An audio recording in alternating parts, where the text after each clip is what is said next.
Bonjour à vous, présents dans le grand auditorium du Collège des Bernardins dans le cadre des conférences de l'Institut de la Famille. Bonjour aux téléspectateurs de KTO, Télévision catholique, qui nous rejoignent.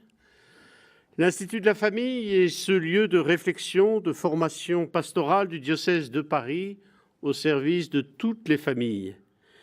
Et aujourd'hui, nous nous adressons particulièrement aux seniors, les aînés de la famille. Une question bien précise, est-il trop tard pour transmettre ? L'âge, l'affaiblissement, l'éloignement inévitable des enfants, petits-enfants et peut-être même arrière-petits-enfants pourraient faire monter des sentiments de nostalgie. Est-il trop tard pour transmettre ? Pour nous aider à réfléchir, je suis heureux d'accueillir deux intervenants. Madame Agnès Piquel, vous êtes enseignante et universitaire, spécialiste, je crois, en littérature.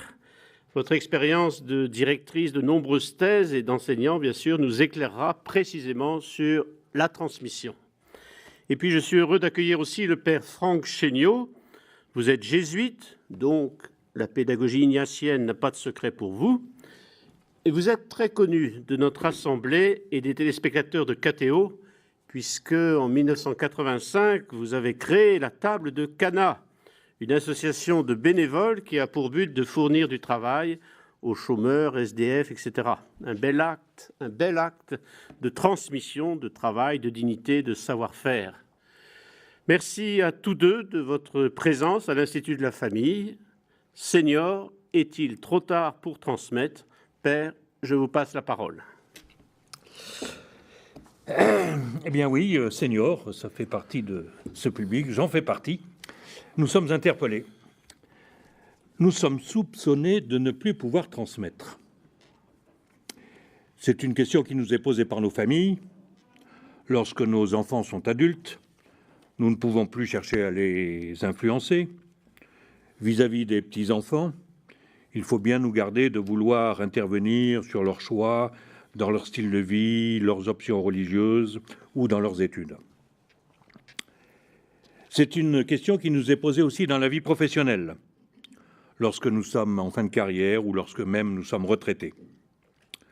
Nous avons perdu les sources de pouvoir qui pouvaient nous donner des responsabilités nous permettant d'intervenir dans la société. C'est une question qui nous est posée aussi dans le bénévolat. Souvent, l'association qui a besoin de nous demande d'être très à son service, mais sans intervenir dans son organisation ou dans son objet social. Et c'est une question que nous nous posons nous-mêmes tout à fait légitimement, car nous avons grandi en sagesse et en qualité de vie.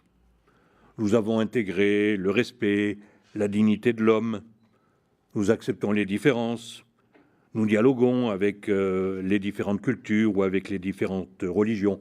Nous ne sommes plus dans le prosélytisme, nous ne cherchons plus à influencer les autres. Nous respectons l'évolution des mœurs et les autres manières de vivre l'amour, on l'a vu actuellement. Nous sommes ouverts à des valeurs nouvelles et à bien d'autres attitudes. Alors, nous, les seigneurs, nous n'avons plus qu'à lâcher prise. Nous, les seniors, pas oui. Les seigneurs. Allez, ah bon, eh bien pourquoi pas. Merci pour cette remarque. Donc, les seniors, qu'est-ce qu'il faudrait faire ? Lâcher prise, abandonner, faire confiance, n'intervenir que lorsqu'on nous demande notre avis, et finalement nous dire, écoute, le monde il va comme ça, les jeunes ils vivent ce qu'ils ont envie de vivre, et nous, on n'a plus rien à faire, et plus rien à dire. Mais ce serait le retrait de la vie familiale ou de la vie sociale, serait penser que nous sommes inactifs, ce serait abandonner nos responsabilités de citoyens, de parents, de grands-parents, d'amis, de bénévoles. Est-ce tolérable ? Bien sûr, vous tous, nous répondons, ou nous tous, nous répondons non. Alors, nous les seniors, comment nous y prendre pour continuer à transmettre ? Avant d'écouter le témoignage d'Agnès, je vous propose de réfléchir sur la manière dont Dieu lui-même s'y prend pour transmettre aux hommes les valeurs divines. Et du Dieu, je parle de notre Dieu, le Dieu Père révélé par notre Seigneur Jésus-Christ. Je développerai 2 points parmi toutes les attitudes merveilleuses que l'on peut trouver chez notre Dieu. Le premier point, la puissance de Dieu. Vous le savez, Dieu est tout-puissant. Et deuxième point, Dieu est créateur du ciel et de la terre. Dieu est présent dans notre vie. Et d'ailleurs, c'est bien d'ailleurs parce qu'on est un peu au temps de la sieste, je n'ai pas été chercher très loin. Vous vous souvenez, il s'agit des 2 premiers mots ou des premières phrases de notre credo. Je crois en Dieu, le Père Tout-Puissant, créateur du ciel et de la terre. Voilà ce que je vais reprendre. Dieu est tout-puissant. Que mettre sous ce terme de puissance? Quelle est l'attitude de Dieu pour nous transmettre qui il est? Je vais, pour y voir clair, opposer puissance et pouvoir. Le pouvoir, avant de traiter de la puissance. Pour vous réveiller, posez-vous la question, quand est-ce que nous avons du pouvoir? Qu'est-ce que le pouvoir?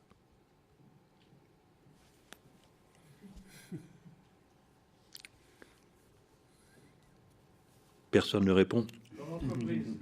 Nous avons du pouvoir dans l'entreprise, très bien.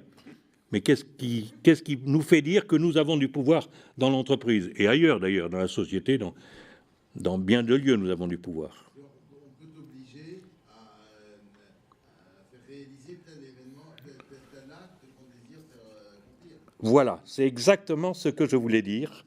Nous avons du pouvoir lorsque nous pouvons obtenir quelque chose de quelqu'un. Ça se situe dans l'entreprise ou ailleurs. Nous avons du pouvoir lorsque nous pouvons obtenir quelque chose de quelqu'un. Nous voulons obtenir un résultat, nous visons un objectif, nous utilisons pour cela des moyens que nous imposons, que nous négocions, les moyens. Et c'est classique dans l'entreprise, vous le disiez, monsieur, nous devons obtenir des résultats de nos collaborateurs, résultats qui correspondent à des objectifs, résultats qui sont pour une bonne cause, la marge de l'entreprise, la qualité des produits, le respect des clients, le respect des contrats. C'est classique pour les parents. C'est une forme de pouvoir que d'obtenir des enfants qu'ils ne se brûlent pas, qu'ils dorment assez tôt, qu'ils se tiennent bien à table, qu'ils travaillent, qu'ils ne rentrent pas trop tard le soir, etc. Tout ce qui fait la base d'une bonne éducation pour préparer les enfants à vivre dans la société. Et toutes nos responsabilités, nous en avons encore et nous en avons eu beaucoup, sont l'occasion de pouvoir. Avoir du pouvoir, c'est bon, pour faire avancer les choses en vue d'une cause qui nous semble bonne. Comment exercer le pouvoir? Ça, c'est un autre thème pour KTO. Voilà pour le pouvoir. La puissance. Qu'est-ce que la puissance? Ou quand pouvons-nous dire que nous sommes dans la puissance?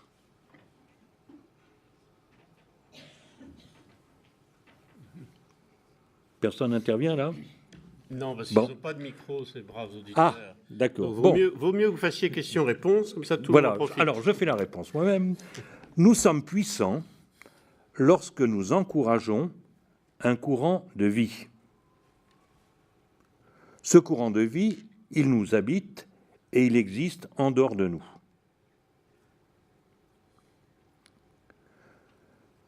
Nous sommes puissants lorsque, on pourrait dire aussi, nous sommes au service d'un courant de vie. Comme dans le pouvoir, il s'agit de viser un résultat. Il s'agit de transmettre un courant de vie qui est en nous. Bien que nous soyons seigneurs, c'est possible. Mais ce résultat n'est pas inventé par nous, ce qui est le cas du pouvoir. Ce résultat visé nous dépasse. Il fait partie de la vie qui est présente en nous et qui aussi est présente chez les autres, même s'ils ne le savent pas. Et c'est classique dans l'éducation. un professeur souhaite la réussite aux examens de ses élèves dont eux-mêmes ont envie. C'est classique pour les parents. Ils perçoivent un style de vie, une orientation professionnelle pour leurs enfants, et ils œuvrent dans ce sens-là. Ça leur semble bon pour lui, pour cet enfant, même si l'enfant, actuellement, ne le sait pas ou n'en est pas persuadé. C'est classique dans la relation d'aide, dans le bénévolat.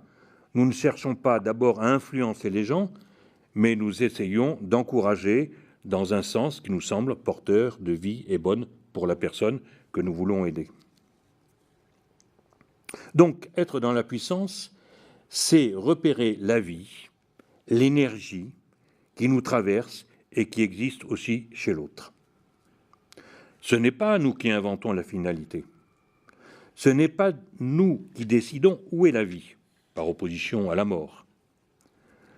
Nous la repérons, cette vie, cette finalité, grâce à nos propres convictions, à notre propre foi, que nous l'affirmions en termes religieux ou en termes chrétiens, ou bien que nous l'exprimions en termes profondément personnels. Nous estimons cette finalité, que ce courant de vie est bon, qu'elle est source de bonheur, bonheur au sens religieux, au sens des béatitudes, pour les autres. Et alors, nous nous engageons. Si cette finalité, si ce courant de vie n'est pas perçu comme tel par l'autre qui le refuse, nous le regrettons, nous en souffrons, mais ça ne nous fait pas changer notre attitude, ni vis-à-vis de lui, ni vis-à-vis de nous. À ce moment-là, il ne nous reste plus qu'à prier, qu'à officialiser devant Dieu notre souhait pour l'autre, notre désir, de le faire valider par Dieu, et ainsi à garder notre cap, à garder notre perspective et à garder notre cœur ouvert pour que l'autre s'ouvre à la vie telle que nous le souhaitons. C'est pourquoi Dieu est dit tout-puissant et non pas Dieu tout-pouvoir. Dieu est tout-puissant dans le credo. Heureusement, n'a pas été traduit tout-pouvoir. Dieu a des convictions. Il veut transmettre à l'homme son expérience du bonheur divin. Et ça a donné la révélation et l'incarnation. L'action de Dieu n'est pas de nous imposer des résultats à atteindre, de nous imposer d'être heureux, c'est le mot des béatitudes, ce qui serait du pouvoir, s'il voulait nous imposer quelque chose. Mais Dieu nous révèle le chemin, il nous le transmet, la vérité, la vie. Jésus-Christ a été totalement au service de ce courant de vie, à l'image de son Père, et on peut dire que Jésus-Christ a été sans pouvoir. Il n'a cherché, il n'a eu aucune influence directe pour essayer d'imposer aux hommes une attitude qui lui aurait été, mettons, favorable à lui. Et si nous ne voulons pas rentrer dans ce courant de vie, si nous le refusons ou si nous l'oublions, si nous faisons souffrir les enfants de Dieu, c'est-à-dire si nous sommes pécheurs, eh bien, ceci, on pourrait dire dans notre langage, fait souffrir Dieu, le peine, mais ça ne le change pas. Bien que nous soyons pécheurs, Dieu est toujours le même, il est toujours tout amour. Il est toujours prêt à nous accueillir. Le péché, notre péché, ne change pas Dieu. Vraiment, là, on peut dire que Dieu est puissant. Pour conclure, sur pouvoir et puissance, repérer la différence que des expressions. Nous avons du pouvoir lorsque nous pouvons. Nous sommes dans la puissance lorsque nous sommes au service d'un courant de vie. Le pouvoir est du domaine de l'avoir, la puissance est du domaine de l'être. La transmission est du domaine de la puissance, elle est du domaine de l'être. Elle est de l'ordre de la révélation de la vie existante et agissante à l'image de notre Dieu tout-puissant. Pouvoir et puissance, terminé. Dieu est créateur. Bon. Dieu est dans l'éternité. Nous sommes dans le temps. Vous êtes d'accord? Dieu veut nous transmettre sa vie, comme il la transmet à des animaux. Mais à les animaux, on peut voir qu'il transmet la vie au quotidien, mais à l'homme, il transmet la vie aussi, mais davantage, sa vie de fils de Dieu.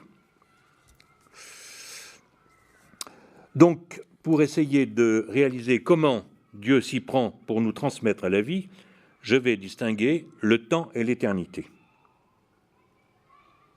Le temps, il s'agit de notre monde. Nous sommes dans le temps avec notre passé, notre présent, notre futur. Ce n'est pas difficile à comprendre, vous suivez. L'éternité, il s'agit du monde de Dieu. Il est dans l'éternité, hors du temps, sans passé, sans avenir. Il est dans l'éternel présent. Il ne change pas. Spontanément, on dit ou on pense, Dieu pense, Dieu veut, Dieu souhaite, Dieu désire. On devrait plutôt dire Dieu est éternellement penseur, Dieu est éternellement vouloir, Dieu désire sans cesse, Dieu éternellement écoute, Dieu éternellement patience, etc. Mais vous voyez que c'est compliqué à dire. Bon, donc finalement, on dit plus simplement Dieu aime. Même l'incarnation n'a rien changé à Dieu. Elle est de tout temps. On ne peut concevoir notre Dieu en dehors de sa création, de l'homme et de l'incarnation. Il est celui qu'il est. Il est le tout autre, de toujours à toujours, hors du temps, dans l'au-delà, le transcendant, comme disent les philosophes, mais en même temps, l'éternel présent, le tout proche. Alors, une autre question. D'après vous et d'après nous, quel est le rapport, quel est le lien entre le temps, notre temps, présent, futur, passé, présent et avenir, et l'éternité, dans lequel se trouve Dieu, hors du temps? Quel est le lien entre les deux? Eh bien, je ne vais pas écouter votre réponse puisque ça ne passe pas. Le lien entre les deux, c'est l'instant présent, l'immédiateté. Dieu nous voit, nous aime, comme on dit, dans notre instant présent, dans l'état où nous sommes lorsque nous nous sentons en relation avec lui. Pour lui, pour Dieu, notre passé ou notre avenir sont déjà là. Pour lui, ils existent de tout temps. On pourrait dire qu'ils ne l'intéressent pas, car ils font partie de son présent à lui. Par contre, ce qui l'intéresse, on pourrait dire, c'est ce qui se passe dans notre instant présent où nous nous le rencontrons. Un état où pour lui, il n'y a ni passé, ni présent, ni avenir pour lui.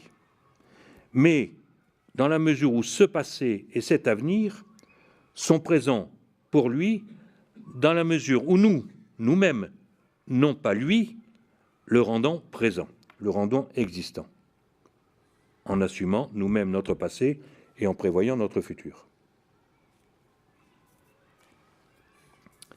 Il est présent, on devrait dire éternel présent, au regard positif ou négatif que nous portons sur nos actes passés. Nous le sentons qu'il confirme ce regard et nous appelons ça le jugement de Dieu. De même, il est présent au désir que nous avons pour prévoir notre futur et nous sentons qu'il confirme ce désir et nous appelons ça la volonté de Dieu. Voilà. Pour conclure sur le rapport entre le temps et le ciel et la terre, je crois en Dieu Tout-Puissant, créateur du ciel et de la terre, repérons donc que le lien entre ces deux réalités, c'est l'instant présent. C'est uniquement dans cette réalité que Dieu peut nous rejoindre, nous transmettre sa vie, la présence de son esprit, sa grâce, son salut, dans la mesure où nous, quotidiennement, nous acceptons de rentrer dans cette dynamique, dans cette transformation. Ça nous rappelle de notre Père, donne-nous aujourd'hui notre pain quotidien, avec ce doublon, aujourd'hui et pain quotidien, nous ne pouvons pas dire que nous ne sommes pas conscients de l'immédiateté de la présence de Dieu. Pour conclure, eh bien, nous, les seniors, pour transmettre, faisons comme Dieu, transmettons la vie. Adressons-nous aux jeunes générations, non pas pour vouloir les influencer, mais pour leur transmettre la passion en la vie qui nous habite. En faisant appel à notre vie intérieure, en relisant notre propre itinéraire, nos réussites et nos échecs, en témoignant de la vie qui nous habite, du sens que nous trouvons dans la vie, des convictions qui nous animent. Bref, en permettant aux jeunes de prendre conscience des propres valeurs qui sont en eux. Adressons-nous aux jeunes générations, non pas juger pour juger de leur passé ou leur style de vie, comme nous le faisons souvent, non pas pour leur enseigner comment ils doivent vivre, mais en les considérant comme des êtres habités eux-mêmes par une vie intérieure, une liberté à engager. En les rejoignant dans leur quotidien, dans leurs difficultés, dans leurs interrogations, dans leur lutte contre le déterminisme ou les déterminismes, dans leurs recherches, dans leurs envies, dans leurs désirs, dans leurs rêves. Bref, pour leur transmettre, pour leur permettre de se sentir accompagnés aujourd'hui, grâce à notre relation, dans la prise en main de leur propre vie d'hommes et de femmes. Et voilà, après un prêtre jésuite pédagogue, parce qu'on a eu un exposé, je laisse la parole à une enseignante universitaire, Agnès Piquel. Merci beaucoup. La transmission de la littérature dans l'enseignement est peut-être un bon exemple pour réfléchir sur la transmission de manière plus générale et à tous les âges. Je me situe rapidement parce que je crois que c'est important. Je viens d'un milieu très simple et j'ai eu la chance de faire des études supérieures. Et j'ai enseigné 20 ans dans un lycée de la banlieue parisienne et 20 ans dans des universités de province.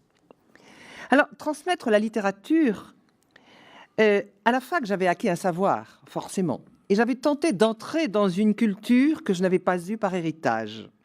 Et pour cela, j'avais fait ce qu'il fallait. Mais je me suis rendu compte en arrivant devant les élèves du lycée que si je voulais les leur transmettre, il fallait que j'entre beaucoup plus dans les textes, par une démarche personnelle. En particulier par rapport à la poésie qui m'avait fait peur. Encore une fois, j'avais fait ce qu'il fallait pour les examens. Mais je me suis rendu compte à quel point il fallait que je commence à habiter ces textes. Et avec la distance, je me rends compte que c'est cela que j'ai fait dans mes premières années de lycée. Pour pouvoir transmettre ces textes, j'ai essayé de les habiter. À l'université, je décris rapidement le parcours avant d'entrer dans le détail. J'avais la responsabilité de la première année et en même temps la responsabilité des masters. Ce qui fait qu'à la fois, il fallait que je lutte contre l'échec en première année, vous savez qu'il est dramatique à l'université, et il fallait que je donne confiance aux étudiants plus avancés pour qu'ils se sentent capables d'aller au-delà de la licence et de faire des masters. Autrement dit, je devais à la fois transmettre des connaissances, mais surtout transmettre une envie et une exigence. Et maintenant que je suis à la retraite depuis 2 ans, je continue à transmettre. Je fais pas mal de conférences et des cours à des adultes, le plaisir et la passion de la littérature. Mais il s'agit toujours de la même chose, finalement, quel que soit le public. Il s'agit de transmettre un texte, une œuvre. Je vais parler de texte. Alors, je me le représente, le texte, non pas comme un endroit fermé dont je détiendrai les clés, mais comme un endroit un peu difficile d'accès vers lequel je vais guider les élèves, les étudiants, tout public. Mon travail est donc de débroussailler les accès, de contextualiser les œuvres pour les rendre vivantes, d'indiquer différents chemins possibles, en montrant qu'il y a plusieurs manières d'interroger un texte, d'entrer dans un texte, et ensuite d'indiquer aux élèves, aux étudiants, que c'est à eux de circuler dans ce texte, dans cette œuvre, et de la rendre familière. Alors, pour transmettre un texte, je me suis rendu compte que la lecture à haute voix était tout à fait capitale, et en particulier pour des publics en difficulté. J'étais dans un lycée où il y avait beaucoup de classes techniques, et je voulais faire uniquement des grands auteurs, parce que, j'y viendrai après, tous les publics méritent le meilleur. Et je me suis rendu compte que certains textes, aussi bien des poèmes contemporains qu'une tirade de Racine, leur était absolument incompréhensible à l'écrit, mais qu'à l'oral, ça passait en direct. Et récemment encore, un ancien étudiant m'a demandé de venir dans sa classe de 4e, et il m'a dit « Je voudrais que vous lisiez des poèmes de Victor Hugo ». J'ai dit « D'accord ». Classe de 4e, dans un milieu difficile, pendant 3/4 d'heure, j'ai lu des poèmes de Hugo avec une toute petite introduction. Silence incroyable, dont leur professeur était lui-même étonné. Tout simplement parce que la lecture à haute voix, c'est déjà de la transmission. Et puis, l'habitude aussi que j'ai prise, c'est une lecture finale, quand on a expliqué un texte, de le reconstituer et de montrer que le texte garde toute sa beauté, même quand on l'a trituré, qu'on est entré dans ses ressorts secrets. Mais alors, quelles sont les conditions de la transmission d'un texte? Et vous verrez qu'ensuite, l'élargissement à toute forme de transmission se fait très bien. Il me semble qu'il fallait d'abord que je sois convaincue, et je l'étais, parce que j'avais eu la chance de faire des études et que j'ai toujours considéré que ça avait été une chance immense.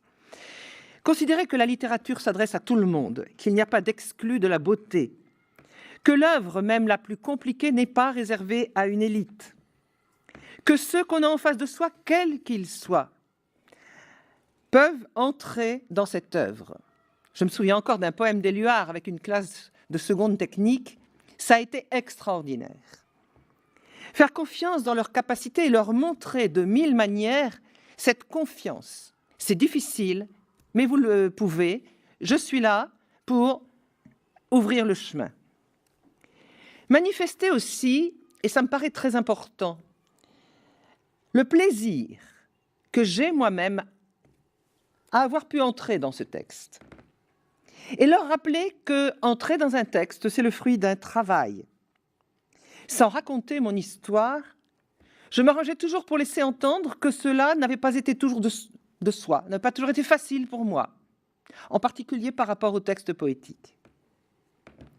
Et puisque c'était le fruit d'un travail, il me paraissait important de montrer, il me paraît toujours important de montrer que, en ayant des outils pour accrocher un texte, on peut arriver à entrer dans tous les textes. Actuellement, je fais cours à des adultes qui n'ont pas forcément une formation universitaire et ils me mènent très très loin par leurs questions.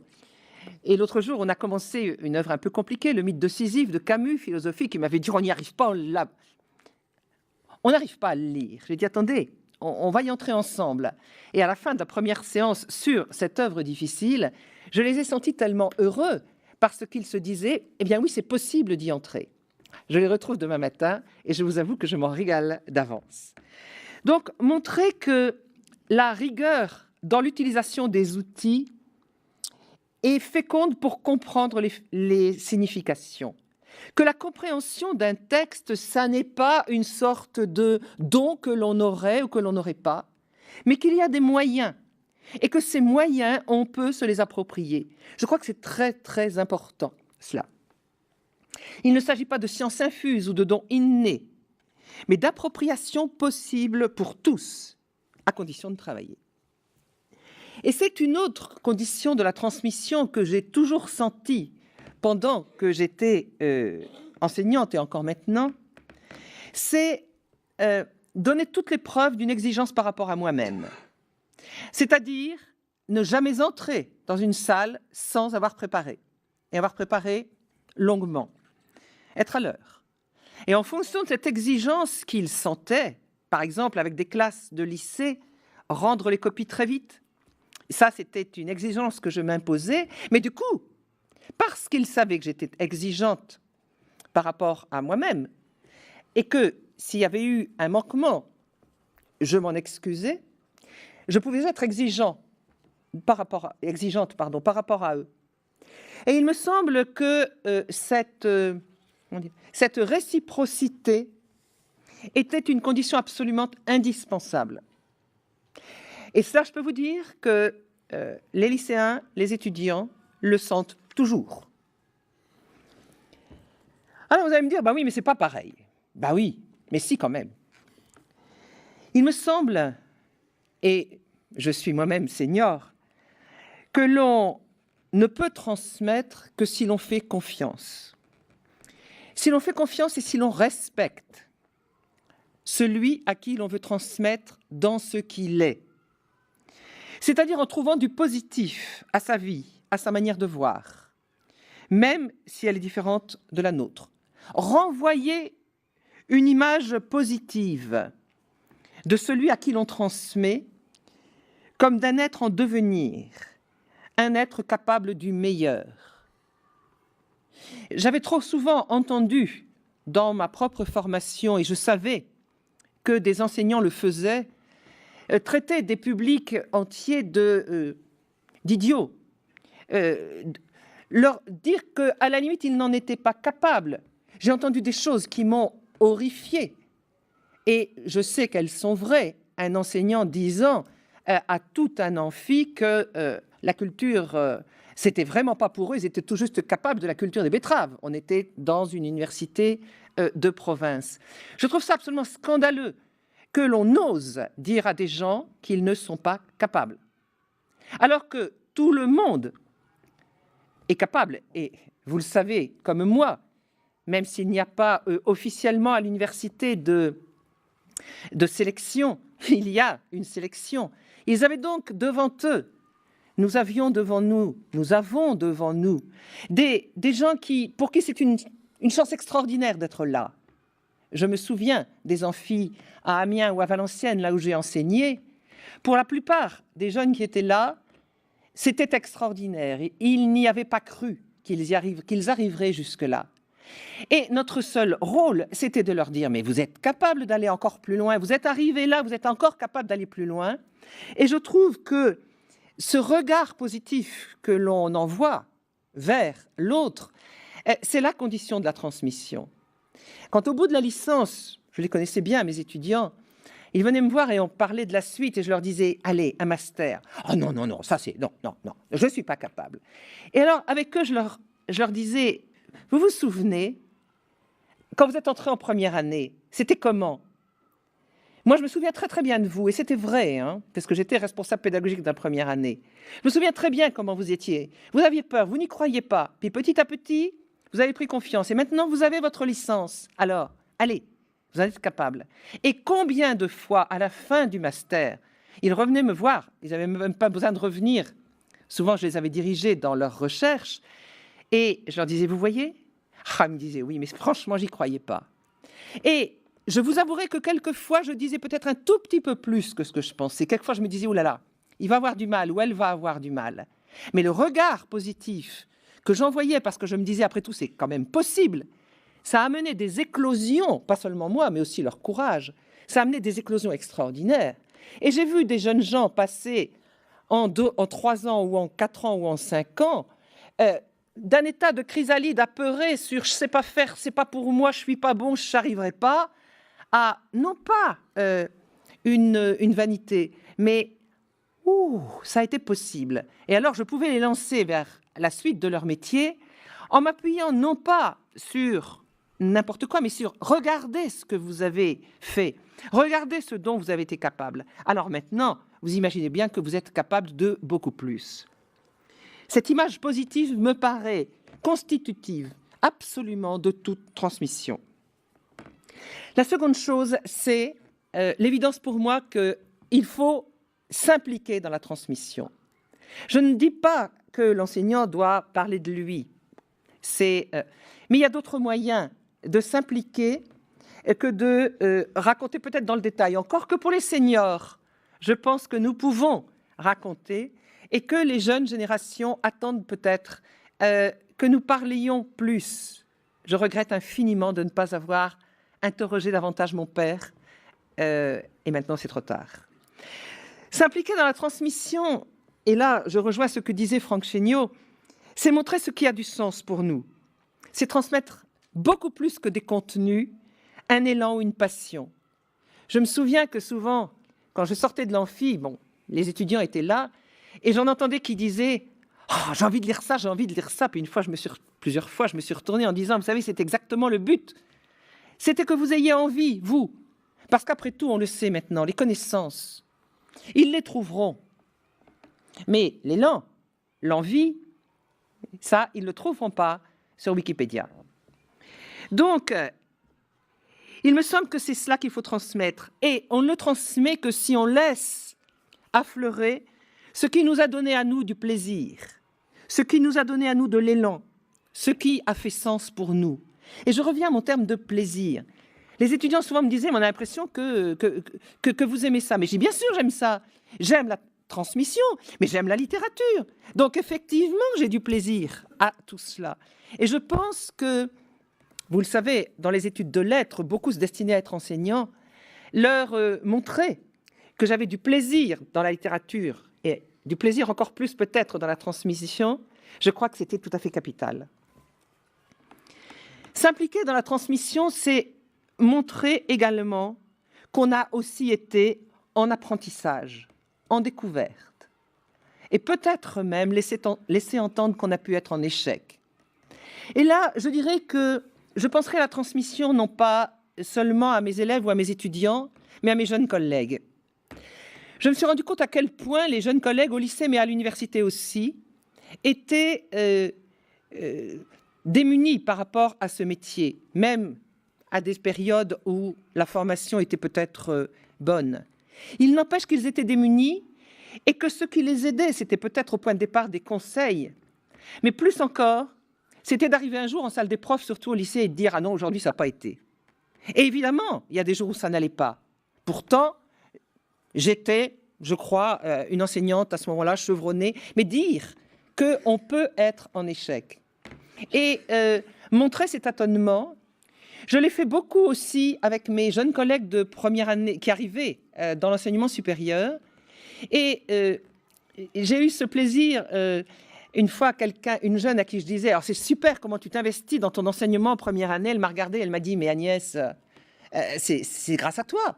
Je dis, attends, non, si tu n'avais pas envie de t'investir, tu ne le serais pas. Elle dit, non, travailler dans la même équipe que toi, on est obligé de s'y mettre. Je ne le dis pas par vanité, mais je le dis parce que je me suis rendu compte que cet élan que j'admirais en elle, parce que vraiment, elle mettait le paquet, et les étudiants l'adoraient, je savais que cela, je l'avais un tout petit peu transmis, que c'était important. Il me semble que c'est en laissant entendre qu'on a été en chemin et que ce chemin n'a pas été évident et qu'on est encore en chemin, c'est comme ça et seulement comme ça qu'on va pouvoir témoigner à celui à qui l'on transmet. Et ça, c'est un témoignage implicite, mais qui passe par plein de moyens. Leur témoigner notre confiance qu'ils vont inventer leur chemin. Et je reviens à ce que je disais du texte. Je disais aux élèves, aux étudiants, bien sûr, j'ouvre les chemins, mais après, le texte, il est à vous. L'œuvre, elle est à vous. Vous vous l'appropriez. Il n'y a pas une vérité de l'œuvre. Vous vous l'appropriez. Vous allez faire votre chemin dans cette œuvre. Circulez dedans. Je vous y accompagne et après, circulez dedans. Eh bien, je dirais que par rapport à toute transmission, il s'agit de dire aux gens, peut-être, sûrement, je vous accompagne, et alors après, allez-y, faites votre chemin à vous. Et ce chemin, il sera bon. Et témoignez déjà de ce bout de chemin que nous constatons qu'ils ont déjà fait. Je pense que mettre quelqu'un debout, c'est lui dire, tu ne le sais pas, mais tu es déjà debout. Merci de ce témoignage. Je voudrais qu'on aille encore peut-être un peu plus loin, puisqu'on a du temps, et j'ai envie de poser une question à l'un et à l'autre. Je vous répondrai chacun à votre tour, pour revenir dans le concret de la vie familiale. C'est-à-dire que la transmission, ça va à peu près, mais le problème, c'est qu'on a en face de nous, dans la transmission, une liberté, une autre personne qui veut pas, qui se révolte, etc. Et donc voilà, les difficultés de la transmission et comment les vivre en famille. C'est un peu la question sur laquelle je voudrais vous entendre, parce que je crois que c'est une question qui revient souvent. À l'Institut de la famille, on est interrogé, en gros, donnez-nous la recette. Alors, je ne vais pas vous demander la recette, mais au moins une réflexion sur cette difficulté qui est souvent douloureuse pour des parents, des grands-parents, et qui le vivent en disant on a raté. À vous, père. On a raté. Non. J'ai envie de... Là-dessus, ça m'évoque un problème concret. J'étais chez des amis il y a quelque temps et ils m'invitent à dîner. Et quand j'arrive, ils me disent « Ah, bah tiens, on a un cousin qui est là, tu vas voir, il a une vingtaine d'années, bon, il est un peu en difficulté, il cherche, enfin, il veut travailler, il y arrive un peu. Mais en fait, tu sais, bon, en fait, sous-entendu, merci de le supporter. » Bon. Alors, quand le repas commence, et puis j'apprends, d'ailleurs, ceux qui me disent « Ah, il est passionné par les arbres. » Voilà, il aime bien monter aux arbres, et puis, ouais, puis il peut monter au poteau électrique. Ah bon, les arbres. Puis je me mets à parler un peu avec eux, et puis je m'aperçois qu'il était passionné aussi par l'agriculture. Au fond, finalement, ce qui l'intéressait, c'était de monter aux arbres, non pas pour monter aux arbres comme d'autres aiment monter à la montagne, mais pour tailler des arbres. Voilà. Bon, et je lui ai permis d'exprimer ça. Alors que les amis disent ouais, mais enfin, oui, tout ça. Alors oui, puisque tu aimes monter aux arbres, t'as qu'à aller à l'EDF, tu pourras. Ou tiens, tu devrais. J'ai un ami qui gna, tu devrais faire ceci ou cela. Bon, et le pauvre gamin, alors il travaillait un peu. Bon. Ouais. Donc, ce qui m'a paru très, je dirais, douloureux à la limite, c'était que ce jeune n'était pas rejoint au niveau de sa passion, de ce qu'il avait envie de vivre. Et moi, j'avais été disons, ça me touchait pas mal, parce que avant, j'avais été où est-ce que c'est déjà, enfin, dans un pays étranger, où il y a tout un tas de forêts où les arbres sont entièrement taillés. Ils montent avec des échelles, oui, je ne sais pas, mais feuille par feuille. Donc, il y a tout un art de la, comment ça s'appelle, la taille des arbres, des buissons, enfin bon, vous voyez. Mais on peut très bien, il y a tout un art, et c'est, à mon avis, c'est ce que j'ai essayé de faire, mais c'est ce qui serait bon de faire, de permettre à ce jeune d'être écouté, et lui-même, qu'on l'aide à révéler sa passion, ce qu'il habite, ce qu'il a envie de vivre. Et après, non pas dire « Ah, tu as envie de vivre ceci, cela, ah ben donc on va te trouver un stage, tu devrais faire telle école ou tu devrais ceci », mais permettre à ce jeune de pousser jusqu'au bout son désir ou son envie. Pourquoi ? Parce que c'est possible, parce qu'effectivement, même si c'est difficile, il sera encouragé et il aura des cousins adultes qui pourront l'aider à trouver le bon chemin. Je dirais exactement dans le même sens, parce que ce qui m'a frappé dans votre question, c'était « ils refusent, ils ne veulent pas ». Tout dépend du complément que l'on met derrière. Ils refusent quoi ? Effectivement, ils refusent peut-être une volonté qu'on veut leur imposer, ou ils refusent des conseils. Ouais, c'est le boulot. Je vais prendre un autre exemple. Nous sommes un petit nombre à Ivry. Nous voulons promouvoir un lieu d'accueil de jeunes majeurs en isolement. Et nous avons décidé que ce serait un lieu pour rien. Ça veut dire pas un lieu où on attend le jeune avec un dispositif. Tu vas rentrer dans ce dispositif, où tu vas donner ton projet, puis on va t'aider à le faire. Parce qu'il y a un certain nombre de jeunes qui n'ont pas assez d'estime de soi pour pouvoir entrer dans un dispositif.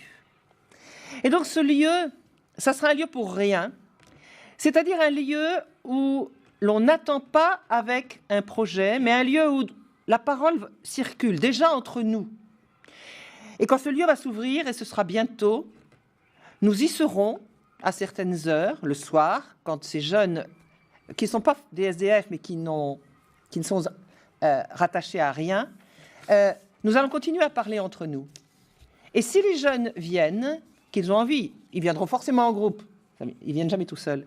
S'ils ont envie de parler dans leur coin, jouer aux cartes, boire un café, ils le feront. S'ils ont envie de se mêler à notre conversation ou de venir nous interpeller, ils le feront. Et je pense que c'est très important, et ce groupe m'a aidé à beaucoup réfléchir, parce que on a trop une idée, j'ai trop une idée préconçue de ce qui va être bon pour l'autre. Or, on ne le sait pas, ce qui va être bon pour l'autre. Et si on est là pour rien, eh bien, il y aura moins, ils refusent tout. Il me semble. Oui, allez-y. Oui, allez-y. dans cette ligne-là, je dirais qu'au fond, oui, vous faites allusion très concrètement aux parents qui ont des gamins en difficulté et ils voudraient vraiment vouloir les aider à prendre leur vie en main. Bon. Et bon, parfois, ces gamins, ils se révoltent et ils ne veulent rien. Bon. Ça va peut-être en contradiction avec ce que j'ai dit, mais à mon avis, il y a un moment où les parents doivent lâcher prise. Alors, non pas lâcher prise de l'intérêt ou de l'amour qu'ils ont pour les enfants, pour leurs enfants, mais lâcher prise de leur vouloir influencer, conduire, mener leurs enfants. Donc, lâcher prise de leur envie de pouvoir, si je reprends mes termes, et rentrer dans la puissance. C'est-à-dire que même si ce gamin, il se révolte, il est adolescent, il est pénible, retrouver, sentir où est la vie pour lui. Il y a quelque chose de bon, de grand, qui le passionne, cet enfant. Alors, il faut du temps, ça ne se fait pas tout de suite, mais plus on se raidit pour les parents sur l'envie que l'on a de voir que ce gamin, enfin, il réussisse sa vie, disons, eh bien, moins, à mon avis, on sera dans la transmission de quoi? De la vie. Non pas de notre propre désir sur ce gamin, mais la transmission de la vie de ce gamin. Je ne sais pas si ça... Peut-être une dernière question pour essayer de bien répondre à nos auditeurs habituels, et parce que c'est une question. Est-ce qu'il vous paraît bon, souhaitable, profitable, impossible, enfin bref, voilà, déclinez ma question comme vous voulez, que des seniors transmettent à la deuxième génération, c'est-à-dire, disons, à leurs petits-enfants, en passant au-dessus de leurs propres enfants, d'une certaine manière. Parce que c'est la question. Souvent, on a beaucoup de seniors qui baissent les bras, en disant, bon, c'est pas à nous d'éduquer les enfants, c'est pas à nous de leur dire, c'est pas à nous. Et à un moment, le lien familial aussi, du coup, éclate. Alors, je crois effectivement que ce n'est pas... j'ai 3 petits-enfants. Que ce n'est pas à nous, grands-parents, de les éduquer. Mais je pense que nous avons un rôle fondamental, justement, pour dire ce qui a été notre vie, ce qui a été notre élan, ce qui nous a animés. Et puis, comment dire, il y a tellement d'interstices. Mon fils et ma belle-fille sont plutôt du côté des écrans. Et ils m'ont dit, allez, les livres, l'art, c'est toi. Alors je suis mamoune livre. Ce qui fait que maintenant les petits, quand j'arrive, une fois j'avais oublié, enfin, j'avais pas pris de livre. Mamoune, tu nous as pas apporté de livre. Bon, et ça n'est pas simplement apporter l'objet, c'est que c'est leur lire des histoires. Je sais que leurs parents leur en lisent aussi. Je veux dire, les interstices, il y en a tellement, mais en accord complet avec les parents. Tiens, est-ce que vous ne croyez pas que les emmener à tel endroit, voir telle chose, parce que les jeunes parents n'ont pas le temps? Il y a tellement, le monde est tellement vaste que les parents ne vont pas tout couvrir. Il ne s'agit pas d'éduquer, il s'agit d'apporter notre mouvement et puis de trouver tous les interstices où nous pourrons ouvrir à nos petits-enfants le monde. C'est tellement vaste. Et dans la pédagogie jésuite? Ah, la pédagogie jésuite, je n'ai pas réfléchi, mais la pédagogie jésuite, elle est très centrée sur... Ah, ben oui, ça va assez bien. Elle est très centrée sur le respect du gamin. Hein. Les jésuites, ils passent leur temps à dire à gamin, tu veux faire ceci, tu veux faire ça là, et pourquoi? Et tu veux ça l'année prochaine, qu'est-ce que tu veux faire, etc. Bon, donc c'est l'implication de la liberté. Oui, pour aller dans ce sens-là, moi je dirais que il ne s'agit pas de vouloir influencer les petits-enfants, influencer. Et là, je pense que les parents, ils ont bien raison, que ils ne comptent pas sur nous pour dire à leurs enfants comment, pour critiquer les petits-enfants, et pour critiquer leur vie, et pour leur dire comment ils doivent vivre. Bon. Par contre, alors, du coup, on ne fait plus rien. Par contre, à mon avis, ça, c'est très concret, pour les grands-parents, il est extrêmement important que nous ayons une vision, un désir, un regard positif sur ce gamin, sur les gamins. Et ça nous habite.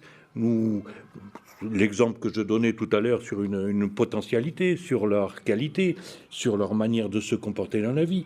Et sur leur manière, souvent, on me dit, alors, ah oui, c'est dramatique, les petits-enfants, ils ne sont pas baptisés. Bon, d'accord, ils ne sont pas baptisés. Mais regardez, est-ce qu'il n'y a pas tout un tas d'altruisme qui est vécu chez vos petits-enfants? Il y a tout un tas de générosité, il n'y a pas tout un tas de grandeur d'âme qu'ils vivent. Alors ça, et le boulot des grands-parents, si on est habité par cette admiration, par ce désir sur nos petits-enfants, ça passera spontanément.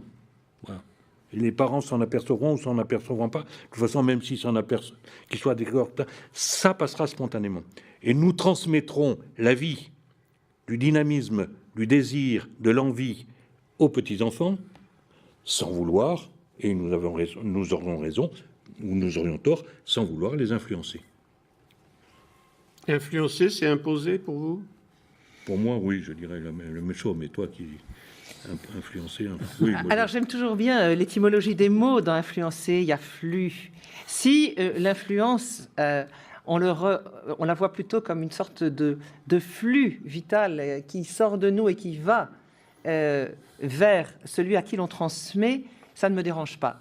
Si c'est de l'ordre plutôt de la manipulation, et à plus forte raison manipulation à l'insu des parents, alors là, non, effectivement.